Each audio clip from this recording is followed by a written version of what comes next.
Affaire de formation, des ingénieurs, des techniciens praticiens en Afrique et spécifiquement au Cameroun.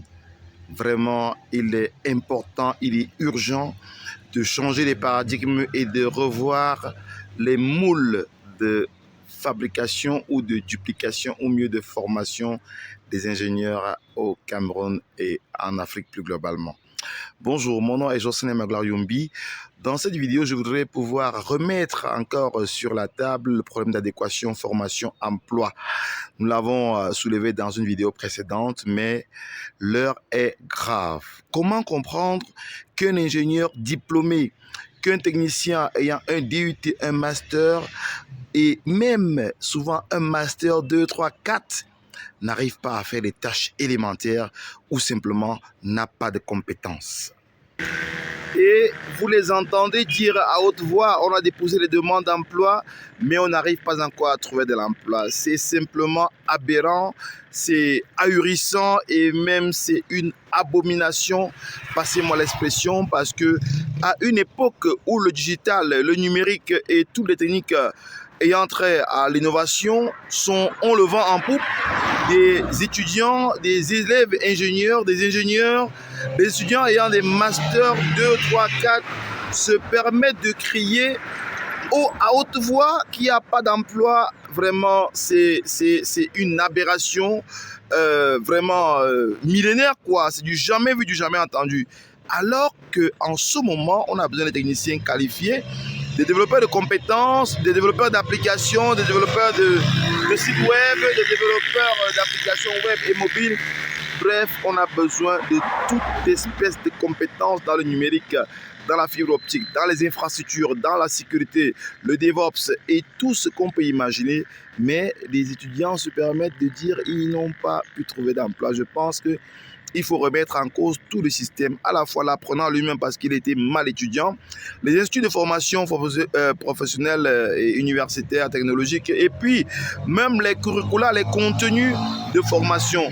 Est-ce qu'on forme en fonction pour répondre à un moule du passé qui est révolu et passé, ou alors est-ce qu'on forme pour répondre aux besoins des entreprises? Dans ce cas, il faudrait aller vers les entreprises pour connaître leurs besoins en termes de digital, en termes de numérique, en termes de sécurité, en termes de réseau informatique et toute espèce de choses. Vraiment, il faut repenser le système simplement et purement.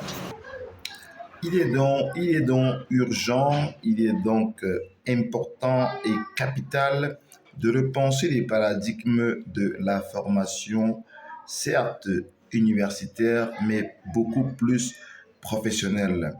Il est temps si on veut avoir une génération de véritables ingénieurs, de véritables techniciens, de véritables opérationnels, il faut repenser la formation professionnelle et la formation des techniciens et d'ingénieurs praticiens. Voilà pourquoi avec 10 000 codeurs, l'association 10 000 codeurs qui œuvre dans la formation d'une masse critique de jeunes Africains, voilà pourquoi avec cette association, nous avons noué une collaboration et un partenariat pour permettre aux apprenants, aux jeunes Africains de découvrir les métiers du numérique, de se former et puis finalement de faciliter leur insertion socio-professionnelle. C'est dans le cadre du programme d'acculturation numérique et de développement personnel de l'association 10 000 codeurs. Et nous contribuons à capaciter, à vulgariser ces technologies, à vulgariser ce contenu, ce passeport numérique sur le Cameroun et spécifiquement sur la région de l'ouest du Cameroun. Voilà les challenges que 10 000 codeurs et les programmes Cyber Village se sont fixés pour pouvoir accompagner l'insertion socio-professionnelle des jeunes Camerounais de tous bords dans le numérique, dans la découverte. En fait, c'est un programme en 3 étapes. Première étape, vous faites une découverte globale des métiers du numérique.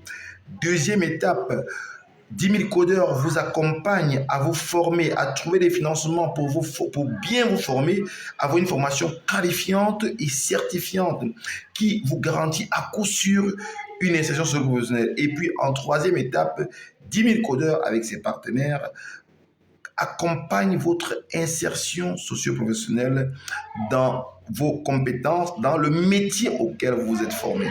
Il n'est plus question de faire des formations standardisées, de faire des formations vraiment en série, mais d'être focus, de former des jeunes sur des métiers dont les entreprises ont besoin et non sur les curricula standards. Voilà la quintessence du programme d'acculturation numérique et de développement personnel de Dime Codec qui vous est accessible gratuitement et simplement en cliquant sur le lien en bas de cette vidéo. Vous aurez ce programme directement à l'adresse email que vous aurez indiqué au mieux dans votre numéro WhatsApp.